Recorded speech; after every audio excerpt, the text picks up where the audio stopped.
tudo bom com vocês? Aqui é a Vicky do Chiclete Violeta e hoje eu vou falar sobre 10 coisas que você precisa saber antes de ler Desventuras em Série.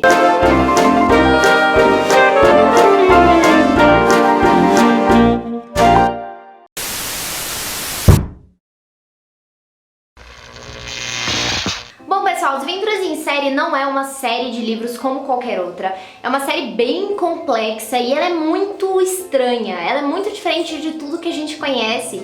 Isso que torna ela muito única. Então as pessoas que leem pela primeira vez, que começam a conhecer a história, que terminam a história, não entendem o que tá acontecendo normalmente. E eu sei como é esse sentimento de você ficar assim, mas ué? Tem algumas características muito peculiares dos livros do Lemony Snicket desse universo, e eu vou falar pra vocês algumas 10 coisas que você precisa saber antes de começar a ler a série.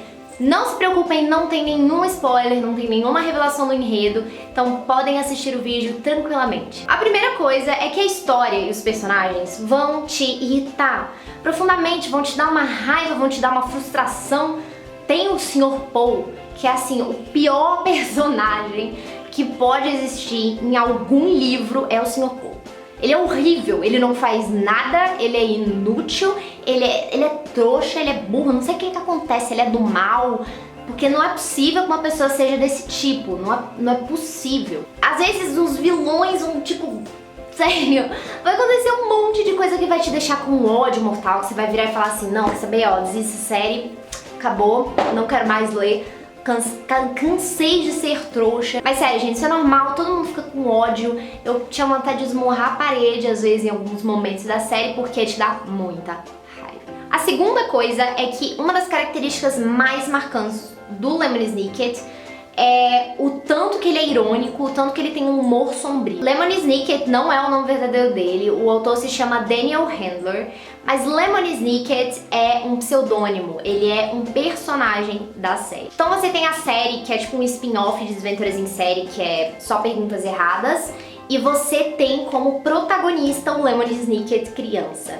Então o Lemony Snicket é um personagem daquele universo, é um personagem daquela história, mas ele é muito misterioso, sabe? E ele, tipo, não quer que você leia os livros. Ele não quer. Ele faz de tudo pra você passar bem longe daqueles relatos horrorosos.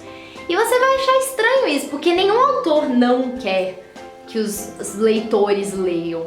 Então ele faz esse jogo que acaba te atraindo ainda mais pra história. Então sempre tem uma introdução falando, ai, que a vida é uma merda e que não leia esse livro e tal, você vai se arrepender, só que aí você fica com mais vontade de ler. É sensacional. Talvez um dos aspectos mais importantes e que deixem as pessoas com mais raiva é que nem todos os mistérios são resolvidos. Eu já aviso isso de antemão porque tem muita gente que começa a ler a série e termina, fica muito frustrado, odeia, quer tacar fogo nos livros, porque queria que todas as respostas fossem resolvidas, fossem respondidas, mas não são. A grande graça da série é que, tipo, é uma coisa sem pé nem cabeça, é um monte de mistério que ninguém sabe, tipo, ninguém sabe o que é, e você não vai receber todas as respostas. Então é meio Pretty Little Liars, mas é muito legal, tipo, deixa aquela curiosidade no ar e várias respostas são dadas, mas várias não são. Então você termina o último livro e você fica assim, o que aconteceu? Os primeiros 6 livros, que é Mal Começo, Sala dos Répteis, Lago das Sanguessugas, Harvest Astral, Inferno Colégio Eterno e Elevador Sats, seguem o mesmo tipo de narrativa que eu amo, que é sempre uma coisa X, é como se fosse uma receitinha, e sempre é muito, tipo, previsível, você sempre sabe qual é o rumo que a história vai tomar. E muita gente desiste por causa disso. Eu acho sensacional, sério, eu acho muito legal. Mas a partir do 7º livro, tudo muda, tipo, as coisas mudam completamente, você é super surpreendido e tal. Então não desanime, não ache, que livro previsível, que saco, porque vai parar, mesmo que você não goste, vai mudar de narrativa, vai mudar de jeito, mas vai continuar maravilhoso, como todos os livros. Muita gente conheceu a série a partir do filme do Jim Carrey e tal. E, gente, eu conheci os livros a partir do filme. Eles sempre passavam lá no Dia das Crianças da minha antiga escola e eles passavam e eu ficava, gente, que sensacional. E aí eu resolvi ler os livros. E eu vi que tinha várias diferentes. Primeiro que o filme só abrange os 3 primeiros livros, meio que mistura. Muita gente não gosta do filme por causa disso, mas eu amo o filme por causa disso. Tipo, eu acho muito bem feito. Eles conseguiram juntar 3 livros num filme relativamente curto e ficou sensacional. E tem muitas diferenças. Por exemplo, a famosa e maravilhosa cena do carro. Não vou contar o que é pra quem não viu, mas a maravilhosa cena do carro que tem no filme, na parte do primeiro livro, não tem no livro. E eu acho assim que é uma cena maravilhosa.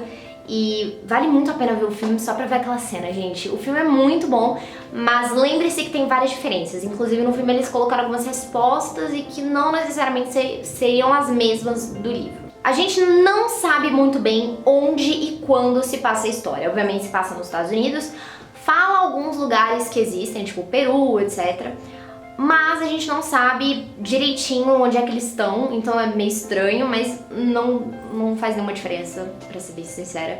E a gente também não sabe muito bem qual é a época. A partir do filme a gente pode ver que é uma coisa meio século XIX, sei lá, tipo, época vitoriana, parece uma mistura, sabe? Uma coisa meio steampunk, sabe? E tipo, nos livros é muito engraçado, porque tem desde telégrafos até computadores, cabos de fibra ótica.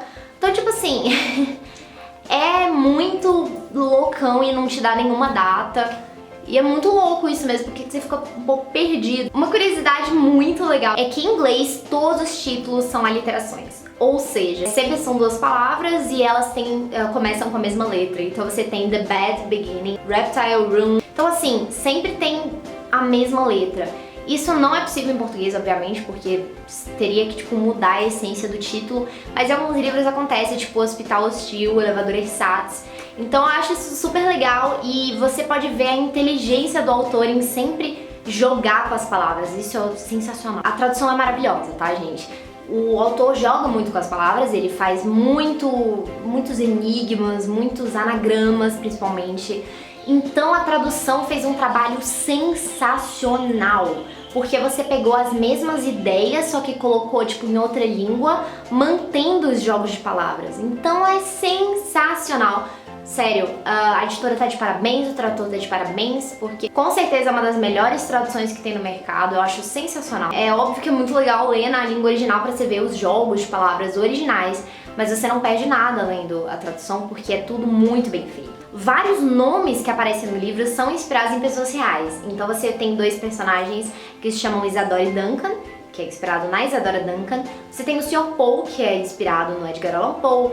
Os irmãos Baudelaire, que é inspirado no Charles Baudelaire. Então você tem muita coisa. E a referência que obviamente eu mais amo é uma pessoa que chama... Não vou revelar o nome, mas se chama Orwell, que é em referência ao George Orwell e tem muita ligação com o que a personagem é. Então, sério, sensacional. E a 10ª e última coisa que eu acho sensacional, maravilhosa, é que no final de cada livro, vou tampar aqui pra ninguém ver, mas no final de cada livro você tem uma ilustração, tá vendo? E essa ilustração tem uma pista pro próximo livro. Também não dá pra você, talvez, comprar sem saber o nome do próximo, mas na época que lançou, por exemplo, o pessoal ficava tentando descobrir qual seria o próximo livro a partir do desenho, entendeu? Então, Sala dos Répteis é o próximo e aqui tem uma serpente, uma cobra. Então tem isso em todos os livros. E no final aqui ele coloca uma carta pro editor, vou deixar longe pra vocês não pegarem nenhum spoiler e tal, que é uma carta pro editor e que ele dá, tipo, ele fala, vou deixar algumas coisas importantes pra próxima história pra você ilustrar e tal. É muito sensacional. É uma coisa meio metalinguística, sabe? E é sensacional, maravilhoso, tá, gente? E começa depois as cartas a ficarem personalizadas. Por exemplo, o escorregador de gelo, a carta que vai anunciar o livro é congelado, o espetáculo carnívoro é toda rasgada. Então é sensacional e muito criativo. Bom, pessoal, foi isso. Eu espero que eu tenha guiado mais ou menos vocês e que vocês estejam muito animados pra começar ou continuar a série ou reler a série, quem sabe. Que vocês tenham visto algumas curiosidades. E deem um like se você gostou desse tipo de vídeo, se inscreva no canal e comente aqui o que você achou mais interessante e outra dica que você dá pra quem quer começar a ler os livros. Então muitos e muitos beijos. Tchau, tchau!